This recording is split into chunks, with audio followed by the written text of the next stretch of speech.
বিপদ আসলেই প্রথমে বিশ্বনবী সাল্লাল্লাহু আলাইহি ওয়াসাল্লাম একটা দোয়া পড়তেন। তিনি পড়তেন ইন্না লিল্লাহি ওয়া ইন্না ইলাইহি রাজিউন। তাহলে বিপদ এলেই আমরা এখন থেকে ইন্না লিল্লাহ করব, নাকি হায় হুতাশ করবেন? একদল আছে হায় হুতাশ করে, হায় আল্লাহ রে মোর কি হইল রে, মই কি হরমু রে, মই কমবে যামু রে, এরকম বিলাপ করতে নিষেধ করেছেন বিশ্বনবী। কি করব, কই যাব, কি হবে, হায় হায়, এরকম হাহুতাশ আছে না নাই? বিশ্বাসীরা হাহুতাশ করে না, তারা ইন্না লিল্লাহ পড়ে।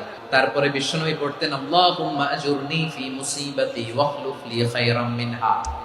একসাথে প্রথমে পড়তেন ইন্না লিল্লাহি ওয়া ইন্না ইলাইহি রাজিউন, তারপর পড়তেন আল্লাহুম্মা আজুরনি ফি মুসিবাতি ওয়াখলুফ লি খায়রাম মিনহা, মানে আল্লাহ এই যে আমি বিপদে ধৈর্য ধারণ করলাম এটার সব তুমি আমারে দাও, আর যেটা হারালাম এর চেয়ে ভালো কিছু দিয়ে মেকআপ করে দিও, ভালো কিছু দিয়ে বদল করে দিও। সুবহানাল্লাহ পড়েন।